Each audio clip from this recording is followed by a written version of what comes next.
எல்லா பொண்ணுங்களும் இப்படி தான் இல்லை சார். என்னடா ஆச்சு? போயிட்டா சார், ரொம்ப தூரம், டெல்லி 4 years. நான் என்ன சார் பண்ண போகிறேன் இங்கே வெள்ளூரில்? அவள் சொன்னான்னு எல்லா ஆப்பர்ச்சுனிட்டிஸும் விட்டேனே சார். என் ஆம்பிஷன், கரியர் எல்லாத்தையும் விட்டுட்டேன். என் காதலுக்காக தானே சார் இருந்தேன். அவகிட்ட கேட்டியா உன் வாழ்க்கைக்கு என்ன பதில் சொல்கிறா? கேட்டேன் சார். பிரேக்கப், அதுதான் சார் அவள் பதில்.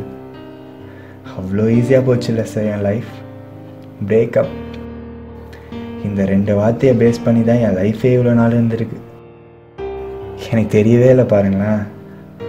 என் லைஃப்பை திரும்பி பார்த்தா கடந்த 2 வருஷமாக அவளையும் என் காதலையும் தவிர வேறு எதுவுமே இல்லை சார். சும்மா இதெல்லாம் கூட பரவாயில்ல சார். பிரேக்கப் ரீசன் கேட்டால் நீ என்னை ரொம்ப கண்ட்ரோல் பண்ணுறேன்னு சொன்னால் பாருங்கள், நொறுங்கி போச்சு சார். செதிலாக நொறுங்கி போச்சு சார். விடுடா, life has to move on Vignesh. போய் உங்கள் அம்மா கிட்ட சொல்லு, எனக்கு இன்ஜினியரிங் வேணும், உன் பேஷனை கண்டினியூ பண்ண போகிறோம் போய் சொல்லு. எப்படி சார்? அம்மா, இவ்வளோ நாள் உங்கள் பையன் உங்ககிட்ட இன்ஜினியரிங் படித்த மாதிரி நடிச்சுன்னு இருந்தான், அதுவும் ஒரு பொண்ணுக்காக உங்களை 2 வருஷமாக ஏமாத்தின்னு இருந்தான்னு சொல்கிறீங்களா சார்? விழுந்துட்டேன் சார், நானே எழுந்துக்கிறேன் சார். ஆனால் ஒன்று சார், பொண்ணுங்க எல்லாருமே இப்படி தான் சார். எவ்வளையும் நம்பக்கூடாது. அவங்க வேலை ஆகிற வரைக்கும் கூட இருந்துட்டு அப்புறம் கைட்டு விட்டு போயிட்டே இருப்பாளுங்க சார். சும்மா எல்லா பொண்ணுங்களும் ஒன்றுன்னு சொல்லாது விக்னேஷ். இங்கே சில நல்ல பொண்ணுங்களும் இருந்தாங்க, இருப்பாங்க சார். உங்களுக்கு என்ன சார் ஈஸியாக எடுத்துப்பீங்க? உங்களுக்கு இந்த புக்ஸ் அண்ட் அந்த பிளாக் புக் தாண்டி ஒரு லைஃப் இருக்கிறதே தெரியாதே சார். இருந்துச்சு விக்னேஷ், எனக்கும் ஒரு லைஃப் இருந்துச்சு. இப்போ கருப்பாக மட்டுமே இருக்க என் லைஃபுக்கு பின்னாடி ஒரு அழகான கதை இருக்கு. என் மேலே மட்டுமே பட்ட ஒரு வெளிச்சம், சொல்லாத வலி, ஆடாத காயம். அவர் இருந்தா இப்படி இருக்க விட்டுருப்பாலாம் சார். அப்போ உங்கள் லைஃப்லேயும் ஒரு லவ் இருக்கா? அவள் பேர் ஜபீனா. அப்போ நான் 12th முடிச்சுட்டு ரிசல்ட்டுக்காக வெயிட் பண்ணிட்டு இருந்தேன். அவள் அப்போ தான் 10th முடிச்சிருந்தா. எனக்கு லைஃப்பை பற்றி ஒரு பெரிய பயம் வந்துச்சு. ஒரு நாள் அவகிட்ட போய் கேட்டேன். என் ஃப்ரெண்ட்ஸ் எல்லாம் அவங்க ஆள் சொல்கிற காலேஜில் சேர பிளான் பண்ணியிருந்தாங்க. எனக்கு நடிப்பு மேலே இன்ட்ரெஸ்ட் ஜாஸ்தி. அவகிட்ட போய் சொன்னேன், மும்பையில் இருக்க வெஸ்லிங் கோர்ஸில் சேரணும், அதுதான் என் கனவு, என் லட்சியம் எல்லாம்னு சொன்னேன். அது அவளுக்கு தெரியும். அதுக்கு அவள் சொன்ன பதில் எனக்குள்ள ஒரு புது வெளிச்சத்தை உண்டாக்கிச்சு. என்ன சார் சொன்னா? டேய் சசி, என்னடா என்னை மற்ற பொண்ணுங்க மாதிரி இம்சை பண்ணி உன் லைஃபே கெடுத்துற நினச்சியா? இதெல்லாம் நீ கேட்கணுமாடா? உனக்கு பிடிச்சதை நீ செய்ய ஆசைப்படுற, இதுக்கு சப்போர்ட் பண்ணனா என் காதலே போயாரும்டா. நீ போய் உனக்கு பிடிச்சது படி. 4 வருஷம் நம்ம இப்போ கஷ்டப்பட்டுட்டோம்னா வாழ்க்கை ஃபுல்லாக சந்தோஷமா இருக்கலாம். என்னைக்கு இருந்தாலும் நான் உனக்கு தான். என்ன புரியுதா? டேய் அழாதடா, டெய்லி வீடியோ கால் பண்ணலாம். போய் அட்மிஷன் ஃபார்ம் வாங்க, இல்லைன்னா நானே வாங்கி ஃபில் பண்ணி அனுப்பிச்சிடுறேன். இப்படி ஒரு பண்ணா சார்? அப்புறம் என்ன சார் ஆச்சு? அப்புறம் எனக்கும் சீட்டு கிடச்சிது. மும்பை கிளம்புனேன். ஃபர்ஸ்ட் டே ஆஃப் காலேஜ் எப்படியோ போச்சு. அன்னைக்கு ஈவினிங்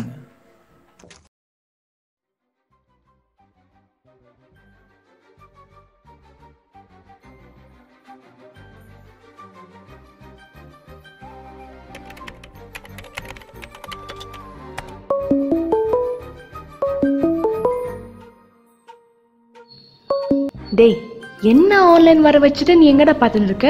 இல்லைம்மா, உன்னை விட்டுட்டு. இங்க பார், இன்னும் 4 வருஷம்தான். அப்புறம் நீ என் கூட என் பக்கத்தில் இருப்ப. அப்புறம் ஒன்று சொல்ல நினச்சேன். உன் பேக்கில் ஒரு ரிங் வச்சுருக்கேன் பாரு.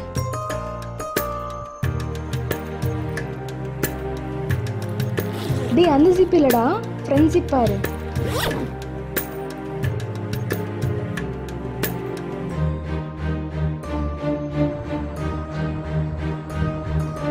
சரி, எமோஷனல் ஆனதெல்லாம் போதும், போய் ஃப்ரெஷ் அப் பண்ணிட்டு வா. ஒரு 5 minutes.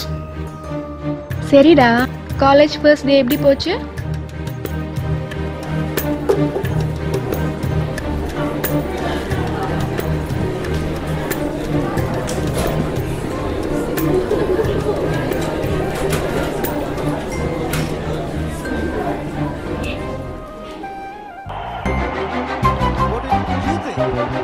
டேய், நான் இங்க இருக்கேன்டா, என்னையும் பாருடா. தோனி ஃபீல்ட்ல வந்துட்டா என்ன ஃபீல் அப் பண்ணிடுற நீ?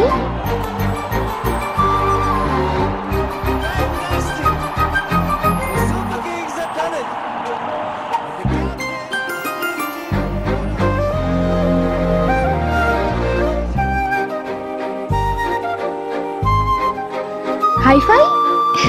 வெண்பனி மலரே, உன் வாசம் உயிரில் புது சுவாசம் தருதே. உன் இரு விழியால் என் ஆயுள் ரேகை புது வாழ்வு பெறுதே. காலங்கள் ஓய்ந்த பின்னும் காதல் என்ன, வாலிபம் தேய்ந்த பின்னும் கூச்சம் தான் என்ன. காற்றில் பறக்கும் காத்தாடி நானே, 8 வயதாய் கூத்தாடினேனே. காய்ந்த இலை நானும் பச்சையானே, இல்ல இது வேணாம். காற்றில் பறக்கும் காத்தாடி நானே, 8 வயதாய் இல்ல இதுவும் வேணாம். காய்ந்த இலை நானும் பச்சையானே. இது ஓகே. பேச்சியானே வெண்பனி மலரே, உன் இரு விழியா.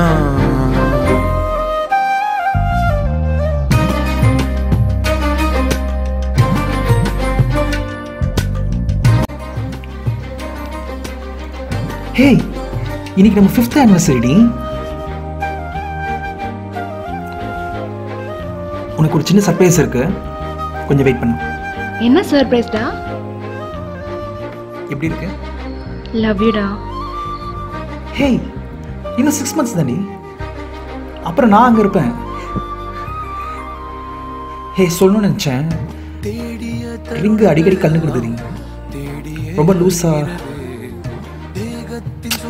மனசே. ஓ சாரி, அதெல்லாம் இல்லை. இன்னைக்கு நம்ம anniversary. Happy anniversary. I love you too. Happy anniversary. பாரம் பாய்ந்த நெஞ்சுக்குள்ளே ஈரம் பாயுதே. எங்கள் லவ் ஆனிவர்சரிக்கு அப்புறம் நானும் அவளும் வீடியோ சாட் பண்ணவே இல்லை. மெயில், அப்புறம் அவள் எனக்காக பண்ண சின்ன சின்ன வீடியோஸ் மட்டும் அப்பப்போ வரும். ஆனால் அவள் ஆன்லைன் வரவே இல்லை. லாஸ்ட்டாக அவள் அமிச்ச மெயிலில், நீ படி, உன் காலேஜ் கிராஜுவேஷன் அன்றைக்கி உன் கூட நான் இருப்பேன் அப்படின்னு சொல்லியிருந்தா. நானும் படித்தேன். நாட்கள் அப்படியே போயிடுச்சு. அன்றைக்கி எனக்கு graduation day, last day of college.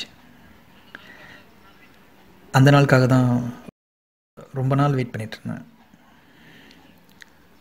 அன்னைக்கு அவளுக்கு ஒரு சர்ப்ரைஸ் வச்சுருந்தேன்.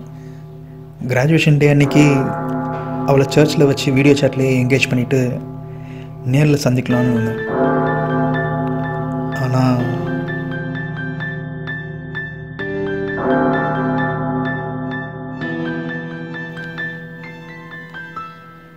அவள் செத்துட்டான்னு எனக்கு தெரிய வந்தது. அவள் ஃப்ரெண்ட்ஸ் கிட்ட என்னோடய கிராஜுவேஷன் டே அன்றைக்கி சொல்லியிருக்கா.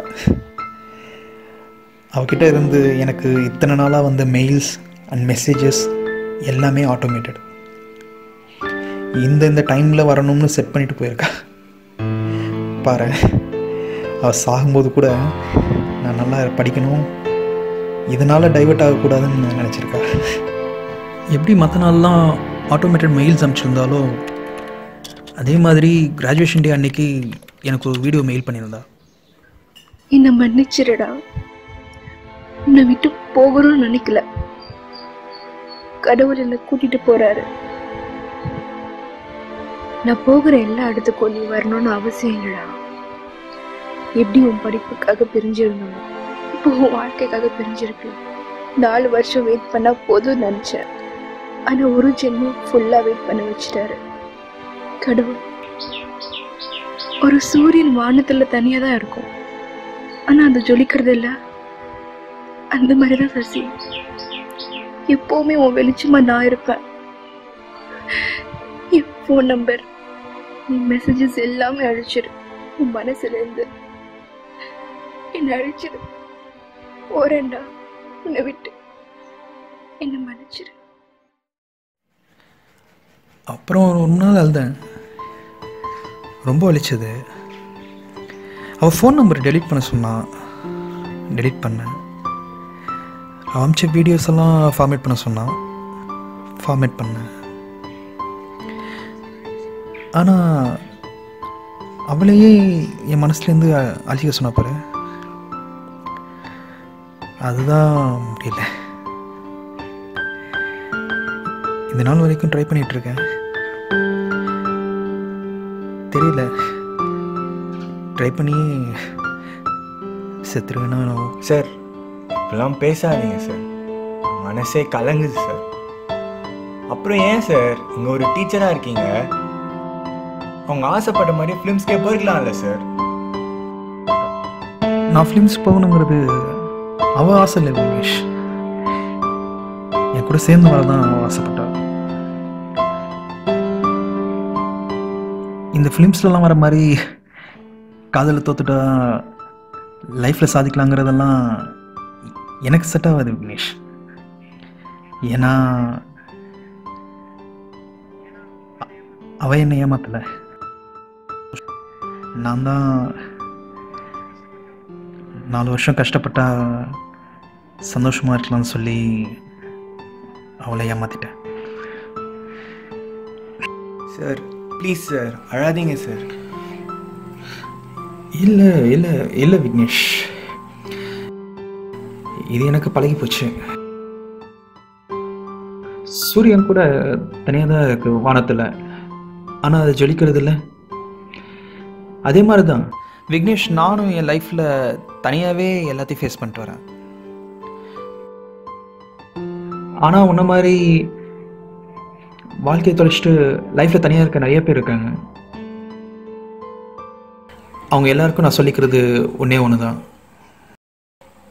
ஒன்று, லவ் பண்ணாதீங்க. அப்படி லவ் பண்ணால் நீங்கள் லவ் பண்ணுற பொண்ணு உங்கள் பேஷனுக்கு சப்போர்ட் பண்ணுறாளான்னு பாருங்கள். பேஷனுக்கு சப்போர்ட் பண்ணாத காதல் என்னங்க காதல்? இதே தான் உனக்கும் சொல்கிறேன் விக்னேஷ், ஃபீல் பண்ணாத. நான் ஏன் சார் ஃபீல் பண்ணோம்? ஒரு வைரத்தை தொலைச்ச நீங்களே வாழ்க்கையை வாழ ட்ரை பண்ணுறீங்க. ஆஃப்டர் ஆல் ஒரு கல்லை தொலைச்சேன்னா வாழ்ந்து காமிக்கணும் சார்.